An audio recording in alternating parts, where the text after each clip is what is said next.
जय हिंद दोस्तों। 100 शब्द प्रति मिनट डिक्टेशन स्टार्ट।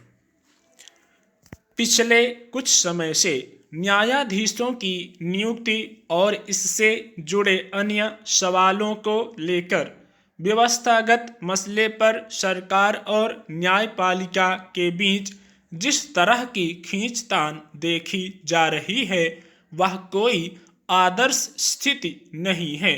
हाल में नौबत यहाँ तक पहुँच गई थी कि न्यायाधीशों की नियुक्ति के मामले में कॉलेजियम प्रणाली पर सरकार और सुप्रीम कोर्ट के बीच टकराव जैसी स्थिति बनती देखी गई। हालांकि यह ऐसा विषय है जिस पर सरकार और न्यायपालिका को मिलकर कोई ठोस हल निकालने का प्रयास करना चाहिए था, लेकिन विडंबना यह है कि फिलहाल कुछ सकारात्मक संकेतों के बावजूद इस समस्या के हल के बिंदु स्पष्ट नहीं हो पा रहे हैं, जबकि इससे जुड़े प्रश्नों से उपजी जटिलताएं अब भी बरकरार हैं।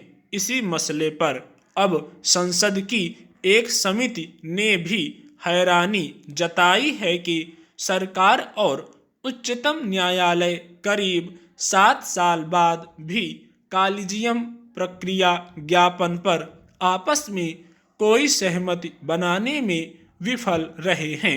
यह प्रक्रिया ज्ञापन शीर्ष अदालत और उच्च न्यायालयों में न्यायाधीशों की नियुक्ति, पदोन्नति और तबादले से जुड़ा है। गौरतलब है कि सरकार और सुप्रीम कोर्ट के बीच इस मुद्दे पर पिछले 7 साल से विचार विमर्श चल रहा है और दोनों पक्षों ने इस पर कई मौकों पर आपस में विचारों का आदान प्रदान किया है। विचित्र है कि जो मामला समूचे न्यायपालिका के ढांचे को प्रभावित करता है और इसका असर मुकदमों की सुनवाई या न्यायिक गतिविधियों की रफ्तार पर पड़ता है, उसके समाधान तक पहुंचने को लेकर पर्याप्त सक्रियता नहीं दिख रही, जबकि आए दिन यह सवाल उठता रहता है कि देश की विभिन्न अदालतों पर मुकदमों का कितना बोझ है और न्यायालयों की रिक्तियां भरने के मामले में समय पर जरूरी कदम नहीं उठाए जाते। अदालतों में जजों के खाली पदों के समांतर व्यवस्थागत स्थिति यह है कि सरकार सिर्फ उन्हीं को उच्च न्यायालयों के न्यायाधीश के तौर पर नियुक्त करती है जिनकी सिफारिश शीर्ष अदालत के कॉलेजियम की ओर से की जाती है।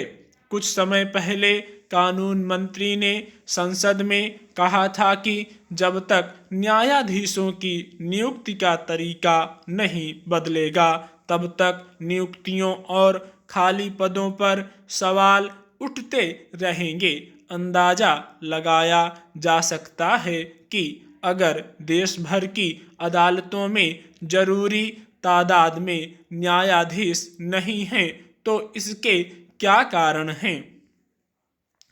ऐसे में संसदीय समिति की ओर से व्यक्त आश्चर्य स्वाभाविक ही है कि जो मसला कई स्तर पर न्यायिक गतिविधियों को प्रभावित करता रहा है और आज उस पर एक तरह से सरकार और शीर्ष अदालत दो पक्ष बन गए दिख रहे हैं, वह इतने लंबे वक्त से विचार के बावजूद किसी ठोस हल तक क्यों नहीं पहुंच पा रहा है।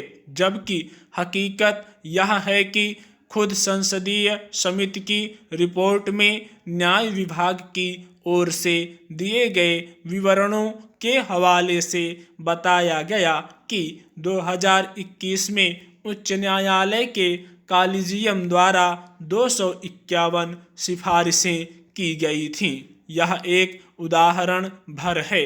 यह छिपा नहीं है कि देश के न्यायालयों और खास तौर पर निचली अदालतों में मुकदमों की अंबार और न्याय में देरी की क्या वजहें हैं? स्टॉप।